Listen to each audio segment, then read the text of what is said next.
اعوذ باللہ من الشیطان الرجیم بسم اللہ الرحمن الرحیم وانکحوا الایام منکم، اور دیکھو اپنی بیواؤں کی شادیاں کر دیا کرو، والصالحین من عبادکم، یہ بھی اب ایک بہت اہم ہے بات۔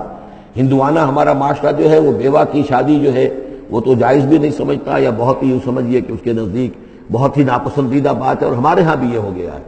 حالانکہ یہاں حکم ہے انکحوا الایام منکم، بیواؤں کی شادیاں کر دیا کرو، والصالحین من عبادکم و امائکم، اور تمہاری جو بانیاں ہوں، غلام ہوں، ان میں سے بھی جو سمجھدار ہوں، جن کے کردار کے بارے میں تمہیں اعتماد ہو، ان کی بھی شادیاں کر دیا کرو۔ ایک کی کنیز ہے، ایک کا غلام ہے، ان کی شادی ہو جائے۔ اب ظاہر بات ہے وہ کنیز جو ہے اپنے آقا کے، اب اس کے ساتھ وہ تمتع نہیں کر سکے گا، اس لیے کہ اس نے اجازت دے دی ہے کہ اس کی کنیز کی شادی ہو گئی ہے کسی غلام کے ساتھ۔ والصالحین من عبادکم و امائکم ان یکونوا فقراء، اگر وہ فقیر ہوں گے، مہر وغیرہ دینے کی ان کے اندر ہمت نہیں ہے، صلاحیت نہیں ہے، یغنہم اللہ من فضلہ، تو ہو اللہ تعالیٰ ہو سکتا ہے کہ ان کو اپنے فضل سے غنی کر دے۔ واللہ واسع علیم، اللہ واسع بہت سمائی رکھنے والا، کشائش والا، کشادگی والا اور جاننے والا ہے۔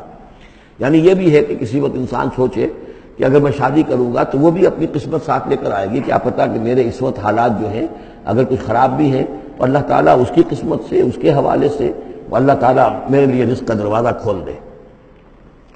وَلْيَسْتَعْفِفِ الَّذِينَ لَا يَجِدُونَ نِكَاحًا، اور جو لوگ نکاح کی قدرت بالکل نہ رکھتے ہوں، شادی کر ہی نہ سکتے ہوں، کچھ بھی نہ ہو ان کے پاس، نہ کوئی گھر ہو جس میں کہ اپنی بیوی کو رکھ سکیں، نہ کوئی نان نفقے کا سامان ہو، نہ کوئی مہر دے سکیں،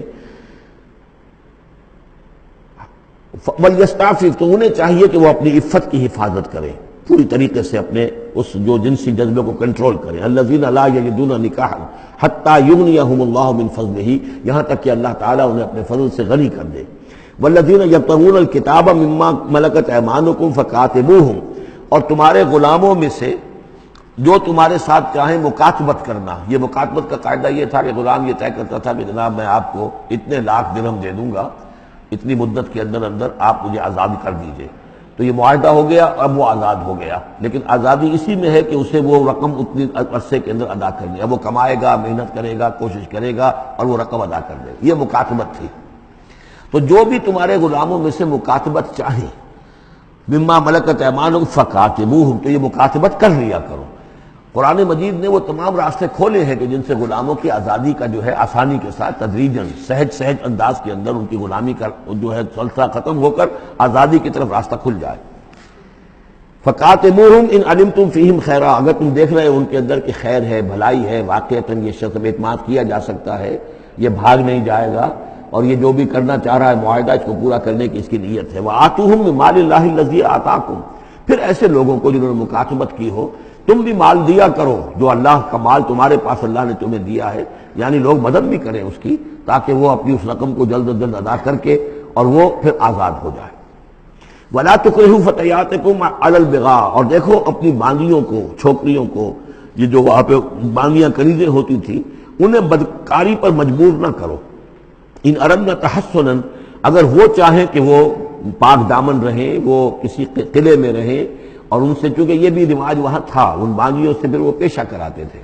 اب یہ اصل میں اصلاح ہو رہی ہے اس معاشرے کی، اور اس کے اندر ان چیزوں کو رفتہ رفتہ روکا جا رہا ہے۔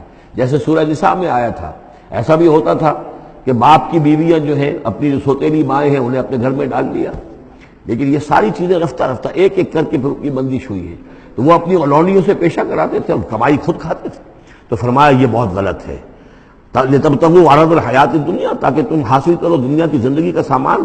وَمَنْ يُكْرِهُنَّ فَإِنَّ اللَّهَ مِنْ بَعْدِ إِكْرَاهِهِنَّ غَفُورٌ رَحِيمٌ، اور اگر کوئی ان کو مجبور کرے گا اس کام کے لیے تو اللہ تعالیٰ ان کی اس مجبوری کی بنا پر ان کے حق میں غفور اور رحیم ہوگا۔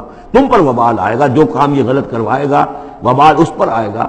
اگر وہ خود جو ہے مجبوراً کر رہی ہے اور وہ اس کے لیے ذہناً تیار نہیں ہے تو بہرحال اللہ اس کے حق میں غفور اور رحیم ہوگا۔ وَلَقَدْ أَنزَلْنَا إِلَيْكُمْ آيَاتٍ مُبَيِّنَاتٍ، اور دیکھو ہم نے نازل کر دی ہیں تمہاری جانب یہ روشن آیات، وَمَثَلًا مِّنَ الَّذِينَ خَلَوْا مِن قَبْلِكُمْ، اور وہ ساری باتیں بھی ہم نے بتا دی ہیں کہ جو ان لوگوں میں تھیں جو تم سے پہلے تھے۔ یہ ساری گندگیاں، معاشرتی خرابیاں جو ہیں یہ پہلوں کے اندر بھی تھیں، ہم نے ان سب کی نشاندہی کر دی ہے۔ وَمَوْعِظَةً لِّلْمُتَّقِينَ، اور اہل تقویٰ کے لیے ہم نے نصیحت یہ نازل فرما دی ہے۔ قَدْ جَاءَتْكُم مَّوْعِظَةٌ مِّن رَّبِّكُمْ وَشِفَاءٌ لِّمَا فِي الصُّدُورِ۔ صدق اللہ العظیم۔